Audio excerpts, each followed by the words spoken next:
एक समय की बात है। गर्मियों का मौसम था और सूरज अपनी तेजी से चमक रहा था। जंगल के सारे प्राणी अपने अपने काम में व्यस्त थे, अपने लिए कुछ न कुछ खाना इकट्ठा करने में लगे हुए थे।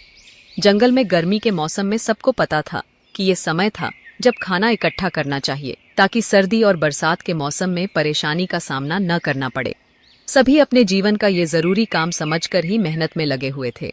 उन्हीं प्राणियों में एक थी छोटी सी चींटी, जो अपने छोटे छोटे पैरों से दाने इकट्ठा करते हुए अपने घर में रख रही थी।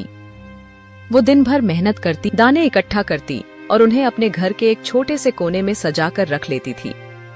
उसका मन था कि सर्दी के मौसम के लिए पहले से ही तैयार रहे, ताकि जब सब कुछ ठंडा और खाली हो जाए तब उसके पास खुद का इकट्ठा किया हुआ खाना हो।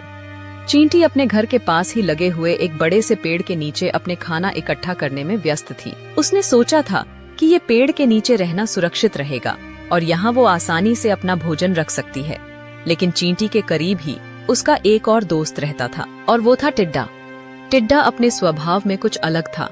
उसका ज्यादा समय मस्ती में और गाने में गुजरता। दिन भर वो हर चीज को मजे और मस्ती के साथ देखता और कभी अपने आने वाले कल के बारे में सोचता ही नहीं था। उसके लिए तो आज ही सब कुछ था। वो गर्मियों में पेड़ों पर चुपके गीत गाता, कभी फूलों पर बैठता और कभी हवा में उड़ते हुए अपना जीवन जीता था। एक दिन टिड्डे ने देखा कि चींटी काम कर रही है। टिड्डे के मन में एक ख्याल आया और वो उसके पास चला गया।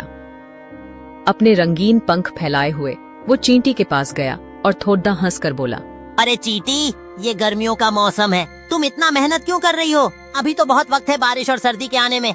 आओ मेरे साथ बैठो, हम थोड़ा मस्ती करते हैं और सुबह की पहली किरण का लुत्फ उठाते हैं। चींटी ने टिड्डे के हंसते चेहरे को देखा और उसके शब्दों को गौर से सुना। उसके बाद चींटी ने एक हल्की सी मुस्कान के साथ कहा, सुन टिड्डी, जब बारिश और सर्दी के मौसम में भोजन की कमी होगी तो ये दाने ही काम आएंगे। ये सब अब इकट्ठा करने में मेहनत तो हो रही है, लेकिन बदले में मुझे सुख मिलेगा। तुम्हें भी समझना चाहिए कि कल के लिए पहले से तैयार रहना कितना जरूरी है।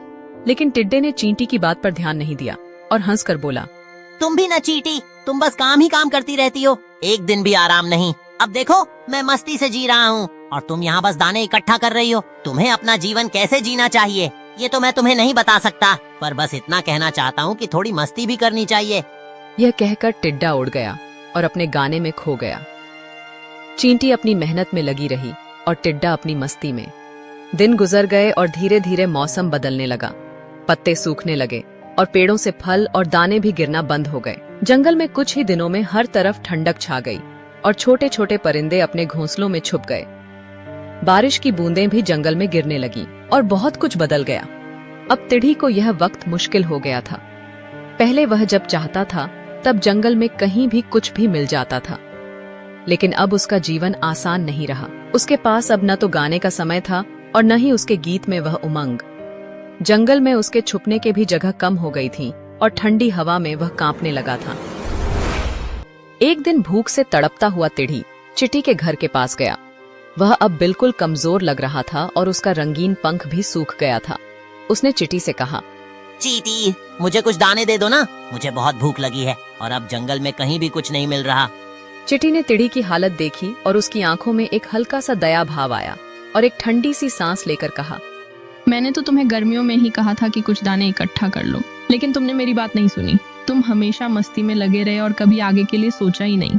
तिड़ी ने शर्मिंदा होते हुए कहा, मुझे अब अपनी गलती का एहसास हो गया है। मैंने सोचा ही नहीं कि आने वाला मौसम कितना मुश्किल हो सकता है। तुम सही थी चींटी, क्या तुम मेरी मदद करोगी? चिटी का दिल बड़ा था। उसने तिड़ी को देखा, फिर थोड़ी देर सोचा और कहा, ठीक है तिड़ी, अब तुम मेरी बात समझ गए हो, इसलिए मैं तुम्हारी मदद कर दूंगी। ये दाने तुम्हें बारिश के मौसम में मदद देंगे, लेकिन अगली बार से तुम्हें भी अपने आने वाले कल के लिए पहले से तैयारी करनी होगी। तिड़ी ने चींटी का शुक्रिया अदा किया और अपनी गलती से एक जरूरी सबक सीखा। उसने सोचा, मैं भी अगली गर्मियों में चींटी की तरह ही मेहनत करूंगा और दाने इकट्ठा करूंगा, ताकि मुझे किसी और पर निर्भर न रहना पड़े।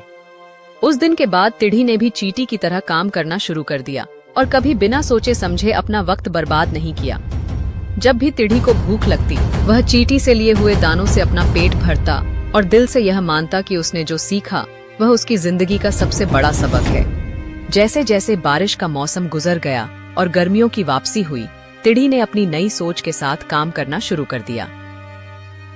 वह अब सिर्फ अपने मजे में नहीं था, बल्कि उसने समझदारी से अपना आगे का जीवन जीने की कला भी सीख ली थी। अब तिढ़ी दिन भर केवल मजे नहीं करता, बल्कि वह चींटी की मदद से दाने भी इकट्ठा करता। अब वह अपने जीवन में समझदारी और मेहनत का समर्थन करता था।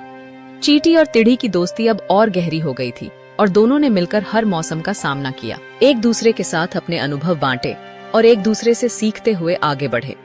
तो प्यारे बच्चों, आप सबको कहानी कैसी लगी हमें कमेंट करके जरूर बताइएगा और इसी तरह अच्छी अच्छी कहानियां देखने के लिए लाइक, शेयर और सब्सक्राइब के साथ साथ बेल आइकॉन को प्रेस करना न भूलें।